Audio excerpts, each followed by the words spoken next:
Now that everyone is here, please take your seats so we can begin. I hope that we have all come here in the spirit You insult us by bringing her to this negotiation? You're Chief Talos Hunter? That didn't take long. Here. I have every right to be at this negotiation. I need to ensure that nothing is agreed to here that violates the terms of the White Gold Concordat. She's part of the Imperial delegation. You can't dictate who I bring to this council. Please, if we have to negotiate the terms of the negotiation, we will never get anywhere. Perhaps this would be a good time to get the Dragonborn's input on this matter. By Izmir's beard. The nerve of those Imperial bastards, eh? To think that I would sit down at the same table with that. Thalmor bitch. Either she walks or I do.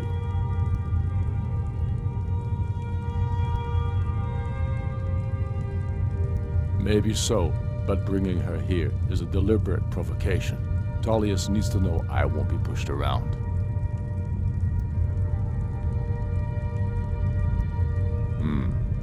It feels like a mistake to me. But I'll bow to your judgment on this. But she is to observe, nothing more. We are not negotiating with her. Is that clear? Ulfric, why so hostile? After all, it's not the Thalmor that's burning your farms and killing your sons. She's supposed to be on our side? You know exactly... No. Not this time. Now that that's settled, may we proceed? I have something to say first. Here we go.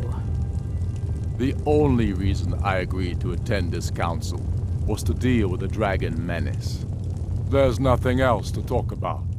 Unless the Empire is finally ready to renounce its unjust claim to rule over the free people of Skyrim. I knew he wouldn't We're be able here to resist. arrange a temporary truce to allow the Dragonborn here to deal with the dragons, nothing more. I consider even talking to the Empire a generous gesture. Are you done? Did you just come here to make speeches, or can we get down to business? Yes, let's get this over with. Are we ready to proceed? Jarl Ulfric, General Tullius, this council is unprecedented. We are gathered here at the Dragonborn's request. I ask that you all respect the spirit of High Hrothgar, and do your best to begin the process of achieving a lasting peace in Skyrim. Who would like to open the negotiations? Yes, let's get down to it. We want control of Markarth. That's our price for agreeing to a truce. So that's why you're here, Ulfric? You dare to insult the Greybeards by using this council to advance your own position? Jarl Elisif. General, this is outrageous. You can't be taking this demand seriously. I thought we were here to discuss a truce. Elisif, I said I'd handle it. Ulfric, you can't seriously expect us to give up Markarth at the negotiating table. You hope to gain in council what you've been unable to take in battle, is that it? I'm sure Jarl Ulfric does not expect something for nothing. Yes, that'd be entirely out of character. I want in return. Wait, General, you don't intend to just hand over Markarth to that traitor? This is how the Empire repays us for our loyalty? Enough! First, let's be clear. This council wasn't my idea. I think it's a waste of time. You are a traitor to the Empire and deserve a traitor's death. But I at least will negotiate in good faith. Since we're all here at your request, I'd like to hear what you think Markarth is worth.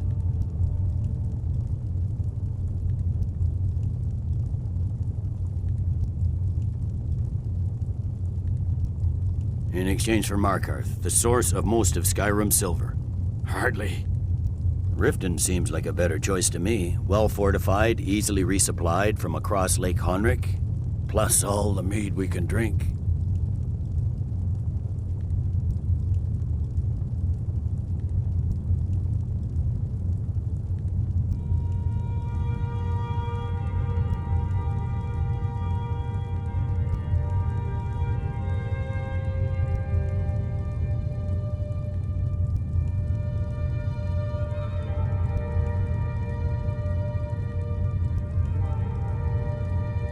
I'm glad you agree. I was starting to wonder whose side you were on here.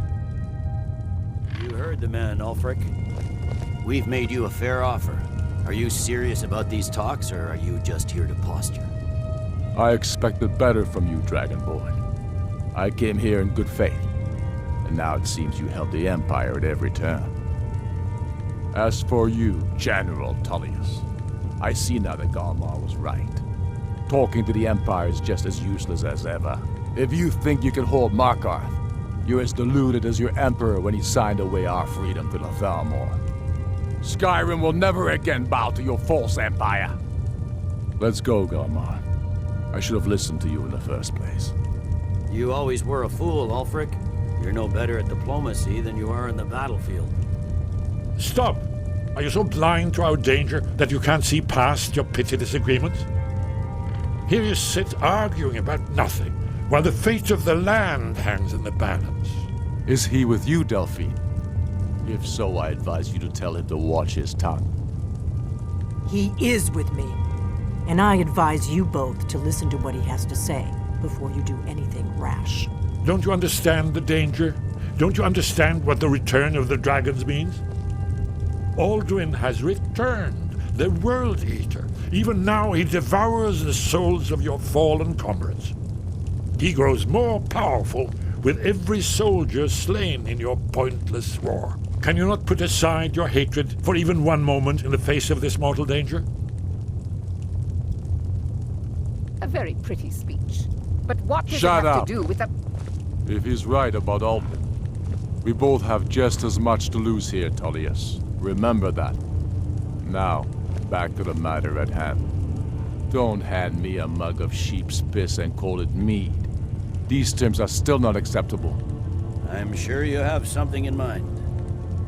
Damn right we do. You surrender Falkreath to us. Sidgeir steps down, and Dengir of Stun resumes the Jarlship. Where do these demands stop, Ulfric? Do you expect me to surrender all of Skyrim? It seems I have no choice but to let the Dragonborn decide, although I'm starting to doubt your fairness. What say you, Dragonborn?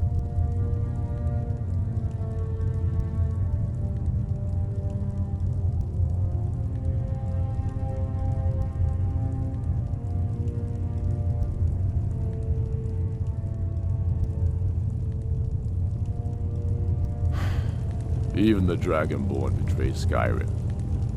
These terms are not acceptable. You know that. I'm listening. Don't play dumb, Tullius. Bah, this is a waste of time. I can see that we won't get better terms from this council. So be it. The Sons of Skyrim at least put the greater good above our own interests. It seems we may have an agreement. Jarl Ulfric, General Tullius, these are the terms currently on the table. Markarth will be handed over to Ulfric's forces, Jarl Igmund will step down, and Thongvor Silverblood will become the Jarl of Markarth. The Stormcloaks will withdraw from the rift, allowing Imperial troops unhindered access. Jarl Leila Lawgiver will step down, and Maven Blackbriar will become the Jarl of Riften. You both agree to this? I shouldn't agree to terms that so blatantly favor the Empire. I have no choice, though, under the circumstances. But once Alduin is defeated, then it will be the Empire's turn. Remember Evgir Unslad. You should be pleased, Elisif. You've done well for yourself as the Empire's pet Jarl. But beware, the Empire's loyalty is fickle. They will tire of this war, and then I will be the one dictating terms to you. I have nothing to say to that murderer. General, you've proven yourself a good friend to Skyrim. I continue to trust that you will do your utmost to safeguard our interests. Thank you, Jarl Elisif. I appreciate your loyalty. The Empire can live with these terms, yes, for a temporary truce, until the dragon menace is dealt with. After that, Ulfric, there will be a reckoning. Count on it. Come on, Galmar. We have a lot of work to do. Giving up Markarth is a heavy price for this truce, Dragonborn. I hope it was worth it. Jarl Balgruf, I assume you are familiar with the Dragonborn's plan. Yes, I'm ready to do my part. Just say the word, and my men will help you spring this trap. But the difficulty remains how to lure a dragon to Dragon's Reach at all. Well, that's an excellent question. You haven't overlooked that little detail, have you? I believe I can be of help here. I anticipated the problem. While you were arranging this meeting, I was busy in the library of Skyhaven Temp, an unguessed trove of lost lore.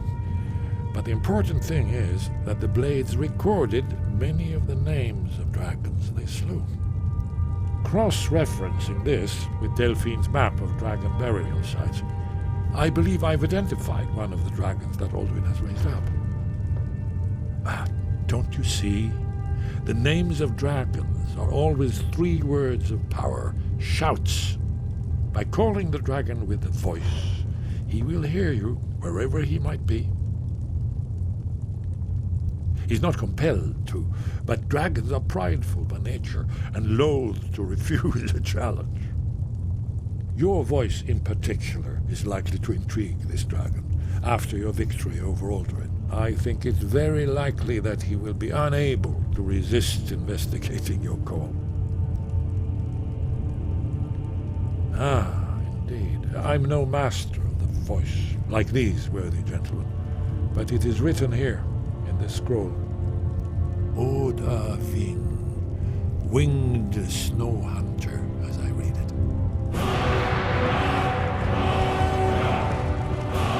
There's one more thing we know about him.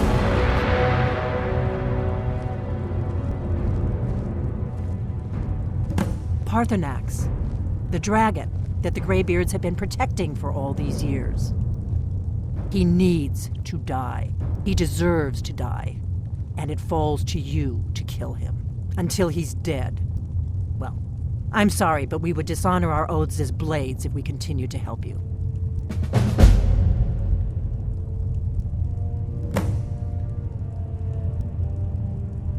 If they had their way, you do nothing but sit up on their mountain with them and talk to the sky or whatever it is they do.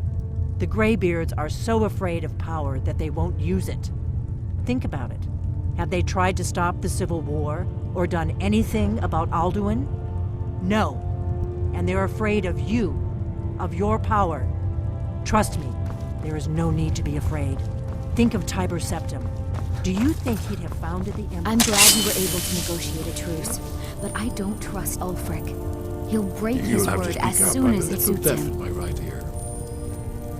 I'm glad you were able to negotiate a truce, but I don't trust.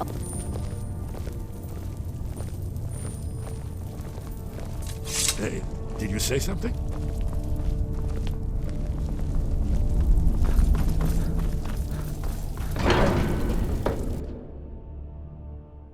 Do the right thing. Parthenax deserves to die.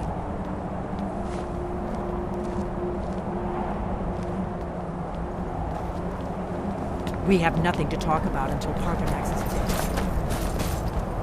I'd give a week's pay to see the look on Ulfric's face. As soon as I get back to Whiterun, I'll get my men ready. That could have gone worse. Now it's up to you to deliver.